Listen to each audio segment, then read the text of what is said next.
Thank you, dear Chair Lady, dear Makam Çelebi, dear Mrs. President of Şefik International Mevlânâ Education and Cultural Association, dear Governor of Konya, dear Mayor of Konya and Head of Cultural Administration, honorable ladies and gentlemen,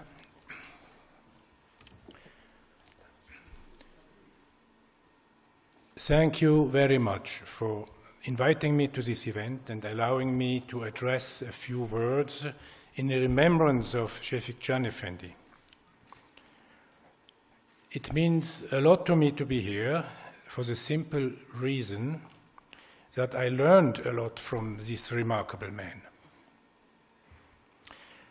I met him first in 1996 and many other times in Istanbul and in Switzerland. I thank Allah for these opportunities. Being next to Şefik Can Efendi, I always felt a balance of authority and of gentleness. With the time, it took some time, I understood that these qualities originated from his authenticity and not from being bound with his nafs. Şefik Can Efendi went through an academic and military career, and until his old age, he had clear opinions on political, social, and cultural questions. But it was certainly through his engagement with Hazrat Mevlana's message that his opinions ceased to be an expression of his nafs.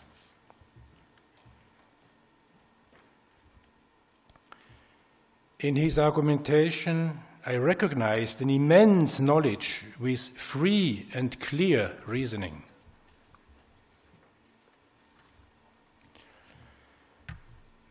From time to time, we invited Şefik Can Efendi to visit us in Switzerland.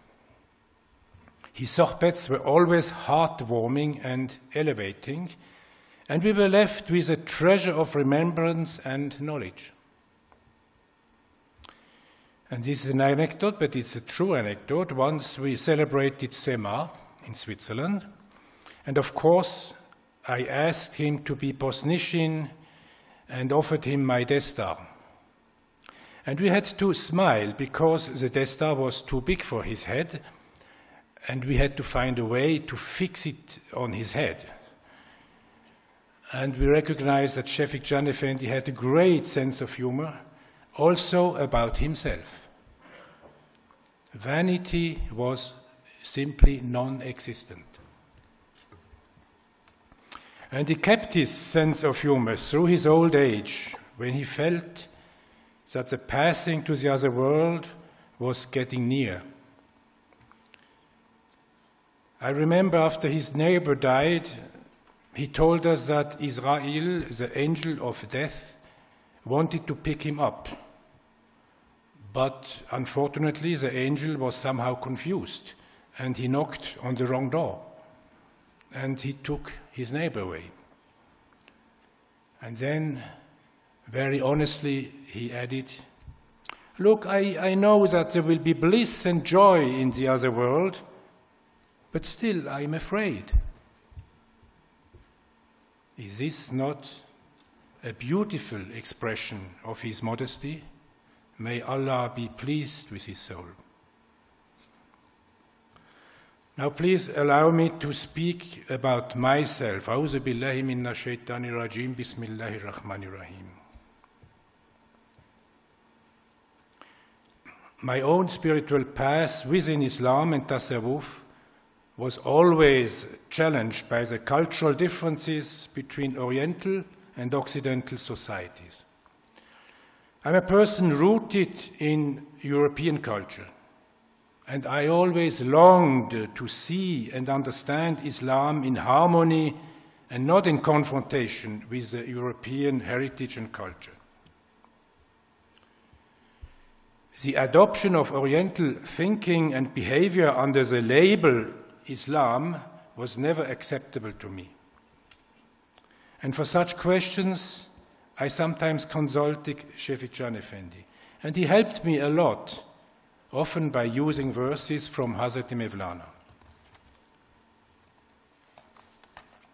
Dear friends, I would not be here talking to you without the existence of my Sheikh. From my Sheikh Hüseyin Top Efendi, I learned about the value of being rooted in a long existing and proven tradition. Hüseyin Top Efendi allowed me to take root in his garden, and he allowed me to drive my roots deep into the ground. Without him, I would not be able to say with certainty what I want to convey to you. And it is thanks to Hüseyin Top Efendi that I am able to see the beauty, real beauty in traditional Islamic behavior, as it is the practice in Turkey and as it was in the monasteries of the Mevlevî order. Now, what did I learn in practice from Şefik Can Efendi? Generally, I can say I found support to widen my Occidental way of understanding and to open my eyes for the universality of Islam.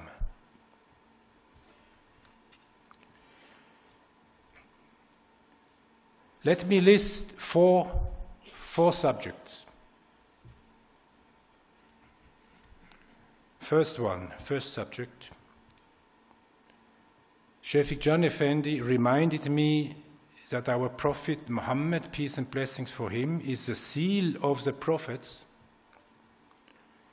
Of course, I knew that, but he reminded me and pointed to the actual world. Therefore, Islam is universal and valid for the entire creation. And Islam has meaning all over the world, independent of customs and culture of the different societies. We may find it difficult to express Islamic principles in non-Islamic cultures. And I tell you, I live that every day. It's very difficult. But certainly, it is wrong to pretend that Islam is bound to Oriental habits and customs. Second point, I learned from Şefik Can Efendi how Hazreti Mevlânâ's message can be a door for seekers in non-Islamic cultures to understand the principles of Islam. Hazreti Mevlânâ's messages are witness of the universality of Islam, valid for all human beings. That's why Hazreti Mevlânâ is also seen as one of the greatest humanists. To be touched by his verses is a step into Islam, independent of prevailing religious conventions, culture, and traditions. And so I tend to respect anyone, really anyone that is touched by the messages of Hazreti Mevlânâ. And I don't mind if this person is Sunni, Shiite, Alevi, Wahhabi, Christian, Jew, Hindu, Buddhist, agnostic, or even an atheist. Just if he's touched by the verses, it's a step into Islam.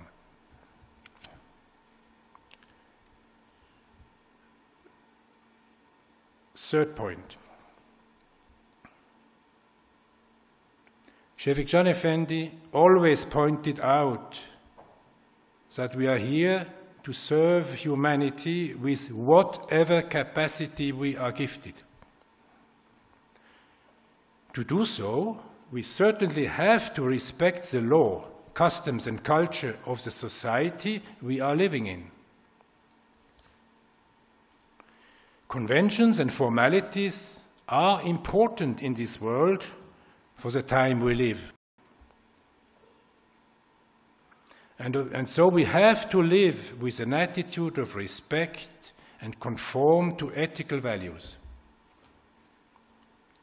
Belief and faith are to be our guide.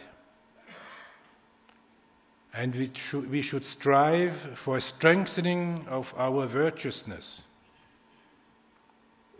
Hazrat Mevlânâ was living according to Sunni belief, as it was expected from a scholar in the area he lived. But now he continues to live in our hearts, and thus he is neither a Turk, nor an Iranian, nor an Afghani, nor a Sunni, nor any of the belief systems. His messages serve the entire humanity.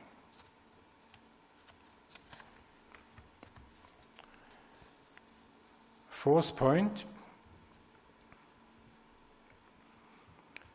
For Şefik Can Efendi, it was self-evident that the message of Hazrat Mevlânâ should strive us to become dervishes.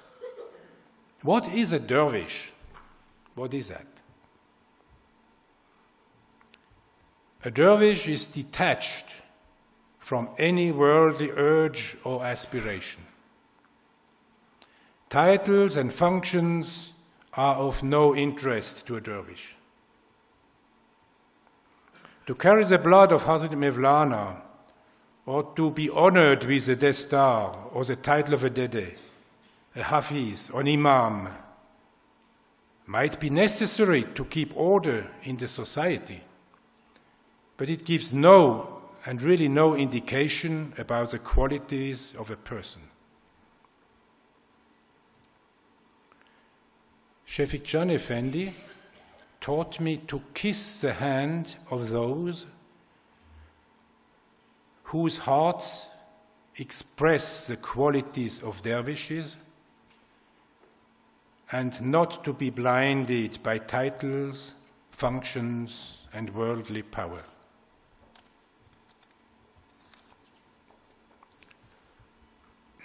Dear ladies and gentlemen, before closing, I'd like to remind us of how our Prophet Isa, peace and blessings for him, described himself. He said, "I'm in this world, but not from this world." This describes precisely the qualities of a dervish. Or in the words from Abul Hassan Ali Harakani, who died as martyr in the year 1033 and who is buried in Kars, he said, "There is no dervish in this world, and if there be a dervish, that dervish is non-existent." Thank you very much for your listening, and I want special thanks to the translators. We always forget about translators who do a great job. Thank you very much.